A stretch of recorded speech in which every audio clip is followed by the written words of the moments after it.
അപ്പൊ എന്റെ സ്വന്തം കുഞ്ഞുമക്കളെ, അപ്പൊ ഇന്നലെ ചാമ്പക്ക പറിച്ചിട്ടുണ്ടായി. ആ ചാമ്പക്ക ഇത് ഇത്രേ ഉള്ളൂ മക്കളെ, ഇതിപ്പോ തീരും. അപ്പൊ ഇന്ന് രാവിലെ നമുക്ക് നല്ല പഴങ്കഞ്ഞിക്ക് നല്ല കിടിലൻ കിടുക്കാച്ചി ചാമ്പക്ക ചമ്മന്തി ഉണ്ടാക്കാം. ഇതെന്റെ അമ്മയുടെ റെസിപ്പി ആയിട്ടാ മക്കളെ. അമ്മയാണ് പറഞ്ഞത് നല്ല ചാമ്പക്ക ചമ്മന്തി ഉണ്ടാക്കട. ഈ ചാമ്പക്കയില് ടേസ്റ്റ് ഉണ്ടാവുമെന്ന് അറിയില്ല. ഉണ്ടാക്കട്ടെ നല്ല ചെറിയ ചാമ്പക്കില്ലേ, നല്ല പുളിയുള്ള ചാമ്പക്ക, അതിനകത്ത് ഉണ്ടാക്കണം മക്കളെ.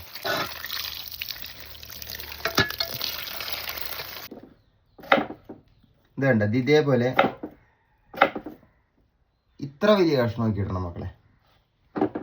മക്കളെ ഉള്ളി നല്ല പൊടി പൊടിയായിട്ട് അരിയോ.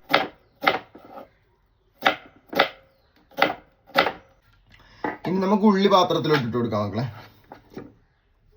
ഉണ്ടാക്കാൻ അറിയിപ്പില്ല.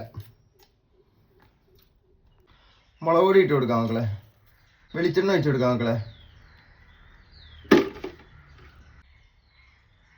വിനാഗിരി ഒഴിച്ചു കൊടുക്കാം മക്കളെ. ആവശ്യത്തിന് ഉപ്പിട്ട് കൊടുക്കാം മക്കളെ. എന്നിട്ട് നല്ലപോലെ അങ്ങോട്ട് തിരിഞ്ഞ് അങ്ങോട്ട് പിടിപ്പിക്കാം. എന്നിട്ടിനി നമ്മുടെ ചാമ്പക്ക മക്കളെ അങ്ങോട്ട് ഇടാം. എന്നിട്ട് എല്ലാം കൂടി നല്ലപോലെ അങ്ങോട്ട് മിക്സ് ചെയ്യാം. വാവ്, വേറെ ലെവല് ഇഡ്ഡലിനായിരിക്കോട്ടെ മക്കളെ. ഇതേപോലെ നമുക്ക് എന്തും ചെയ്യാം. സാധനം വേറെ ലെവലായിട്ടുണ്ട്. ഇതൊരു പിടുത്തം പിടിച്ചാലാണ്ടല്ല വേറെ ലെവലായിരിക്കോള്. അപ്പം എൻ്റെ മക്കളെ നല്ല കിടിലൻ ചമ്മന്തി റെഡി ആയിട്ടുണ്ട്. ഇതേപോലെ മാങ്ങ, അമ്പഴങ്ങ, കാരക്ക എല്ലാം റെഡിയാക്കാൻ പറ്റും നമുക്ക്. അതായത് ആദ്യം ഇതേപോലെ സെറ്റ് ചെയ്തെടുത്തിട്ട് നല്ല കൊച്ചു കൊച്ചു കഷ്ണമൊക്കെ വെച്ച് മാങ്ങ അരിഞ്ഞ് വെച്ച് ഇട്ട് വെച്ച് നല്ല പോലെ ഇളക്കി എടുത്തു കഴിഞ്ഞാൽ നല്ല കിടിലൻ ചമ്മന്തി, ഇല്ലെങ്കിൽ അച്ചാറ് എന്നൊക്കെ തന്നെ പിന്നെ വിളിക്കാം കേട്ടാ.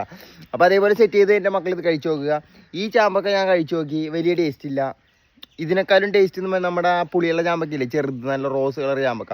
ആ ചാമ്പക്ക എന്ന് വെച്ചാൽ നല്ല കിടിലനായിരുന്നേനെ, നല്ല സൂപ്പറായിരുന്നേനെ. പക്ഷേ ഈ വലിയ ചാമ്പക്ക മധുരമുള്ള ചാമ്പക്ക ആയതുകൊണ്ട് ചെറിയൊരു പുളിപ്പ് വേണം, എന്നാലേ അതിനൊരു പിടുത്തം കിട്ടുള്ളൂ മക്കളെ.